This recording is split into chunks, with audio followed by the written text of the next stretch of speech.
بہت سے لوگ یہ کہتے تھے کہ الیکشن اس وقت 100% یقینی ہو جائیں گے جب نواز شریف باہر نکلیں گے.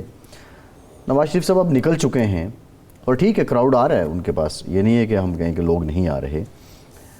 اب کیا جو للکار ہے وہ تیر اور شیر کے بیچ میں ہی ہے، ایک دوسرے کو ہی للکارنا ہے؟ جیسا بلاول صاحب تو کافی عرصے سے ہفتے سے وہ حملے کیے جا رہے ہیں لیکن نون لیگ جواب ہی نہیں دے رہی، یا پھر وہ ہے کہ کچھ ماضی کی پرچھائیاں بھی الیکشن میں آپ کہہ لیں کہ مقابلے میں ہیں.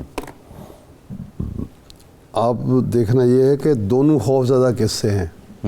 اگر وہ جو پرچھائیاں جس کو آپ کہہ رہے ہیں، تو اگر تو وہ ایک دوسرے کو مد مقابل سمجھ رہے ہوتے تو پھر مسلم لیگ نون یقیناً جواب دیتی بلاول صاحب. وہ مجھے شعر یاد آ گیا ارشاد صاحب کہ میرے ہمراہ بھی رسوائیاں ہیں ماضی کی، تمہارے ساتھ بھی گزری ہوئی راتوں کے سائے ہیں. تو 16 ماہ اکٹھے رہے ہیں. تو اب یہ تو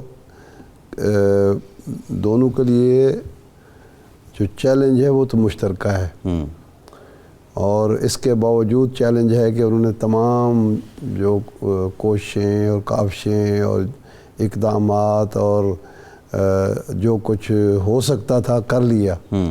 لیکن اب دیکھنا یہ ہے کہ میاں نواز شریف صاحب جب نکلے، اس وقت جو ضرورت ہے قوم کو وہ ہے قوم کے اندر ایک مایوسی ہے.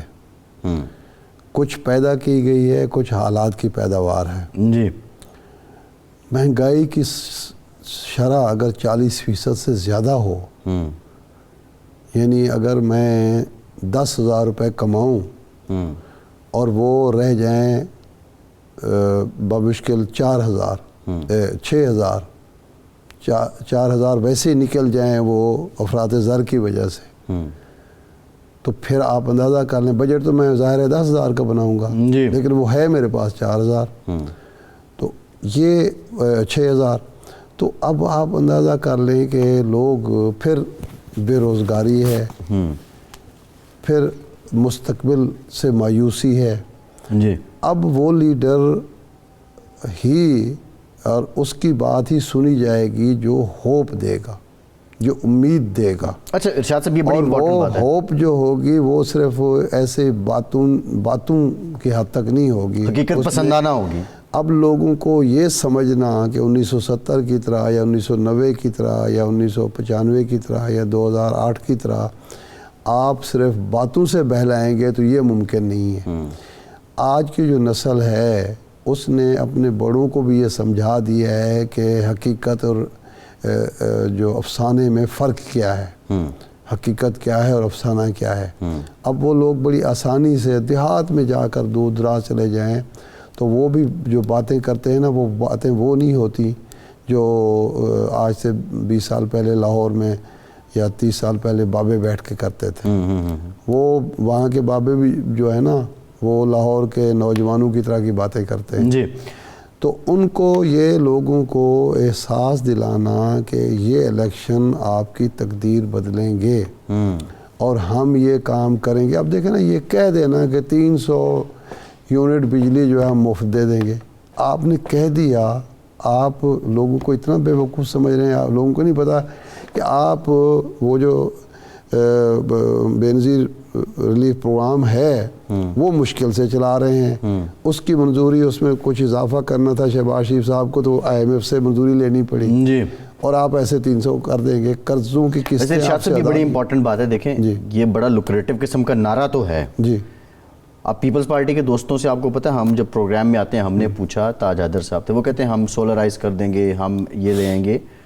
میرا یہ خیال ہے کہ بلاول صاحب کو یہ بتانا چاہیے، وہ ایک جلسے میں صرف اسی پہ بات کریں کہ 300 یونٹ فری دیں گے اور کیسے دیں گے. آج کے لوگ پوچھتے ہیں کہ کیسے ہوگا. نہیں، آپ مجھے بتائیں کہ سولر 300 یونٹ بجلی پیدا کرنے کے لیے ٹھیک ہے نا جی، آپ کو سولر سسٹم جو لگانا ہے اس کی کاسٹ کیا ہے؟ جی، اور وہ کن کنڈیشنز پہ دیں گے؟ اور وہ بینک آپ کو قرضہ 22% پہ، آپ کو 20% پہ جو قرضہ ملے گا وہ آپ ادا کہاں سے کریں گے؟ بجلی تو آپ کے پاس مفت آ جائے گی، لیکن وہ جو اس پہ بوجھ آپ کا قرضے کا چڑھے گا وہ کہاں سے ادائیگی ہوگی؟ وٹس ایور ان کا جو بھی پلان ہے، کیونکہ دیکھیں ایسے نہ ہو کہ ایک جیب سے نکال کے دوسری جیب میں ڈال دینا، دوسری جیب سے نکالتی، اس طرح کام نہیں بنے گا۔ اب آپ کو یہ بتانا پڑے گا کہ یہ ہیں وہ ہمارے پاس وسائل، اس طرح سے ہم جنریٹ کریں گے، اس طرح سے آپ کو پرووائڈ کریں گے، اور نہ قومی خزانے پر بوجھ پڑے گا نہ آپ کی جیب پر بوجھ پڑے گا۔ جی اگر یہ کام سولر کا اتنا آسان ہوتا، پچھلے 40 سال سے پاکستان میں ضیاء الحق کے دور سے سولر کا یہاں شور مچا ہوا ہے، جی، تو ہر گھر میں سولر لگ چکا ہوتا، ہر کارخانے نے اپنے بجلی بنا رہا ہوتا۔ آخر کوئی تو وجہ ہے نا کہ جس کی وجہ سے اچھے خاصے خوشحال لوگ بھی جو ہیں وہ یہ سسٹم نہیں لگوا رہے، اور پھر جو سسٹم کے اندر خرابیاں ہیں، رکاوٹیں ہیں، ابھی جن لوگوں نے لاہور میں جنہوں نے لگوایا ہوا ہے وہ رونا رو رہے ہیں کہ جب وابڈا ہمارے ساتھ زیادتی کر رہا ہے، نیٹ میٹرنگ نہیں ہو رہی، جو نیٹ میٹرنگ جن بستیوں میں ہو رہی تھی انہوں نے پابندی لگا مزید نہیں کریں گے۔ وابڈا والوں سے پوچھے تو وہ تو کہتے ہیں ہمارا تو ڈیٹ سروس بڑھ رہی ہے۔ یہ باقاعدہ وزارت توانائی میں یہ شور مچا ہوا ہے کہ جی آپ نے یہ تو اجازت دے دی نیٹ میٹرنگ کی، لیکن ہمارا تو ڈیٹ سروس بڑھ جائے گی اور کیپیسٹی چارجز ہمارے بڑھ جائیں گے۔ تو اس لیے کوئی کام آپ نے اگر کرنا ہے سوچ سمجھ کر کریں اور بتائیں لوگوں کو یقین ہو، ان کے پاس ایک پریکٹیکل فزیکل فیزیبل اپروچ کے ساتھ جائیں اور ان کو بتائیں کہ جناب یہ ہم کام کریں گے اور اس کے نتیجے میں آپ کے مسلم لیگ نون کے منشور میں کیا ہے ارشاد صاحب؟ مسلم لیگ کا منشور تو ابھی سامنے نہیں آیا۔ نہیں، اب یہ سوال ہے نا، آج کتنا ٹائم رہ گیا الیکشنز میں؟ 20 دن 20 دن یا 19 دن 18 دن، جی منشور ہی نہیں آیا۔ آ جائے گا، آ تو جائے گا۔ میرا سوال یہ ہے، یا تو آپ کو یقین ہے کہ بھئی سکہ بند ووٹر ہے، منشور دیں نہ دیں جو کہیں گے اس پہ یقین کرے گا، وہ جا کے مور لگا دے گا شیر پہ۔